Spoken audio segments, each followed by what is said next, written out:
I met Liam Parker at a coffee shop in downtown Seattle, one of those rainy afternoons where the world feels like it's draped in gray flannel. I was 27, nursing a latte and a bruised heart from a string of bad dates, when he slid into the chair across from me, grinning like he'd just won the lottery. "Is this seat taken, or are you saving it for someone who's not coming?" he asked, his voice warm, like a crackling fireplace. His hazel eyes sparkled under the cafe's dim lights, and his dark hair was just messy enough to look effortless. I laughed, caught off guard, and that was it. My heart did a little somersault, and I was hooked. Liam was a graphic designer, the kind of guy who could make a napkin sketch look like a museum piece. He had this way of making you feel like you were the only person in the room, even when the place was packed. We talked for hours that day, about everything from our favorite indie bands to the way rain smells different in the city. By the time we parted ways, he'd asked for my number, and I floated home, my sneakers squishing on the wet pavement, convinced I'd just met someone special. Over the next 6 months, Liam became my world. We'd spend weekends exploring the Puget Sound, kayaking until our arms ached, or curled up in his tiny apartment watching old sci-fi flicks. He'd cook me pasta with this ridiculously good homemade sauce, and we'd dance to Fleetwood Mac in his kitchen, barefoot, laughing until we couldn't breathe. He called me Ava Girl, a nickname that made my chest ache with warmth. I'd never felt so seen, so understood.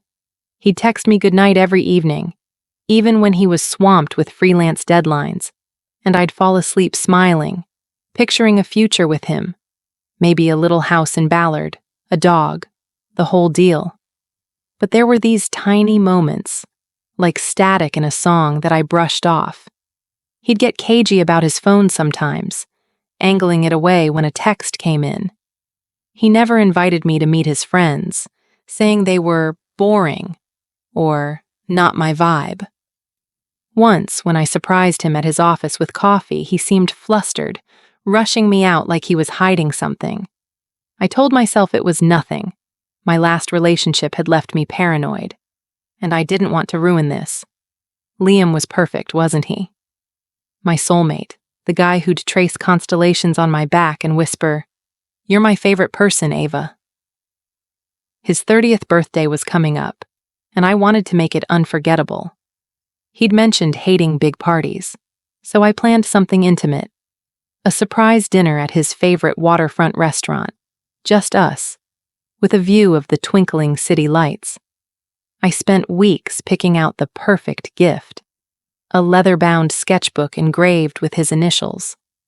I imagined him opening it, his eyes lighting up, maybe even tearing up.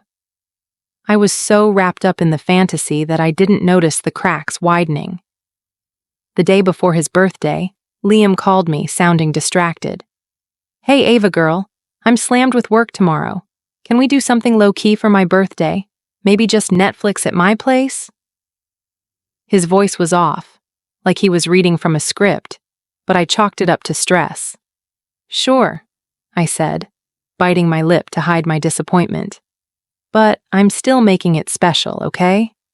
He laughed, that warm, honeyed laugh, and said, "You're too good to me." I should have listened to the alarm bells in my gut, but love makes you stupid.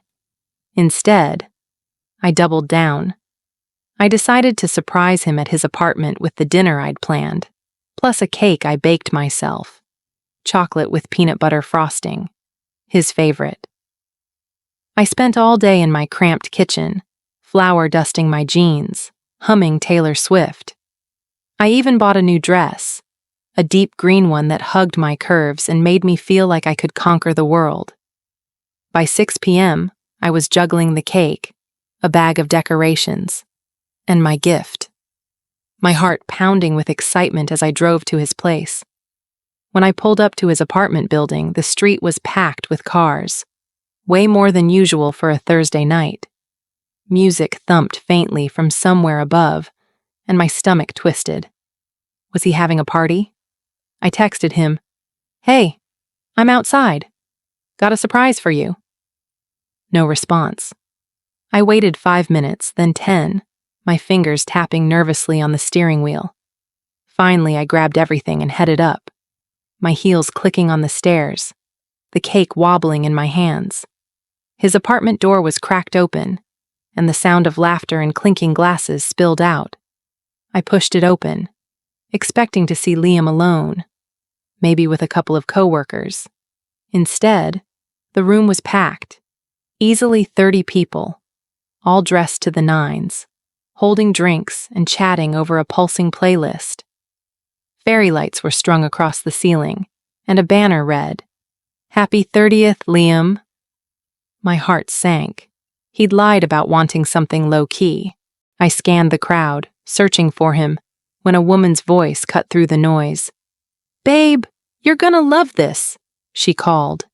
And there was Liam, standing by the kitchen counter, his arm around a tall, stunning woman with auburn hair and a smile that could light up a stadium. She was holding a gift bag, and he was looking at her like she was the sun. My knees buckled, and the cake nearly slipped from my hands. I stood there, frozen, as people started noticing me. A guy in a plaid shirt frowned and said, You okay?" I forced a smile, my face burning, and mumbled, "Yeah, just looking for Liam."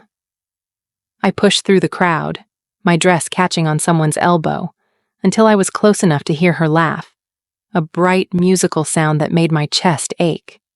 She was gorgeous, confident, everything I suddenly felt I wasn't. "Liam," I said, my voice shakier than I wanted. He turned and his face went pale, like he'd seen a ghost. "Ava," he stammered, stepping away from the woman. What are you doing here?" The room seemed to quiet, or maybe it was just my pulse drowning everything out. The woman tilted her head, confused, still holding his arm. "Babe, who's this?" she asked, her voice light but edged with something sharp. "Babe!" The word hit me like a punch. I opened my mouth, but nothing came out. My eyes darted between them. Liam, sweating now, and this woman, whose hand was still on his arm like it belonged there. "I'm Ava," I finally said, my voice barely above a whisper. I thought I was his girlfriend. The room went dead silent. The woman's smile vanished and she dropped her hand, turning to Liam. "Girlfriend?" she said, her voice rising. "Liam, what the hell is she talking about?" He opened his mouth, but no words came out, just a strangled sound. The crowd parted slightly, people whispering, staring at me like I was a car crash they couldn't look away from. "I'm so sorry," I said to her, my throat tight. I didn't know. I set the cake on the counter, my hands trembling, and the gift bag slipped to the floor with a soft thud. The woman's eyes softened just for a second, before she turned back to Liam. "Emma," he started, reaching for her, but she stepped back. "Don't," she snapped. "You told me you were single. For 2 years, Liam." 2 years. The words sliced through me. I'd been with him for 6 months, and she'd been with him for 2 years. I felt like I was floating outside my body, watching this disaster unfold. "Ava, wait," Liam said, turning to me. But I was already moving, pushing past strangers, their faces a blur. I heard Emma's voice behind me, sharp and furious. But I didn't catch the words. My vision was tunneling, my breath coming in short gasps. I stumbled into the hallway, the door slamming shut behind me, muffling the chaos. My legs gave out and I sank to the floor, my dress pooling around me. The sketchbook was still in my hand, the leather cool against my palm. I opened it, staring at the blank pages, and a sob broke free. I'd pictured him filling it with drawings of us, of our life together. Instead, I was just a side note in his story. I don't know how long I sat there, but eventually the door creaked open, and Emma stepped out. She looked as wrecked as I felt, her mascara smudged, her arms crossed tightly. She sat down next to me, not saying anything for a minute. The silence was heavy, but it wasn't hostile. "I'm sorry," she said finally, her voice raw. "I had no idea he was doing this." "Me neither," I whispered. "I thought he was my soulmate." The word felt ridiculous now, like a child's fairy tale. She let out a bitter laugh. "Yeah, I thought that too. 2 years and he never mentioned you. Or anyone." She shook her head, her auburn hair catching the hallway light. "How long were you?" 6 months, I said, wiping my eyes. "He told me I was his favorite person." Her face crumpled, and I realized he'd probably said the same to her. We sat there, 2 strangers bound by the same betrayal, the air thick with shared pain. Emma told me her story in bits and pieces. She was a nurse, met Liam at a charity run, thought he was her forever. He'd taken her to meet his parents, talked about moving in together. Meanwhile, he was spinning the same dreams with me, juggling us like some twisted game. We talked until the party noises faded, until the hallway felt like the only real place in the world. It wasn't closure, not really, but it was something, knowing I wasn't alone in the wreckage. I drove home at midnight, the city lights blurring through my tears. The cake was still on his counter, probably trashed by now. I kept the sketchbook, though. Not for him, but for me. Maybe I'd fill it with my own drawings, my own story, one where I didn't need a soulmate to feel whole. When I got home, I deleted his number, blocked him on everything. I didn't want his apologies, his excuses. I stood in my kitchen, the smell of chocolate still clinging to my hands.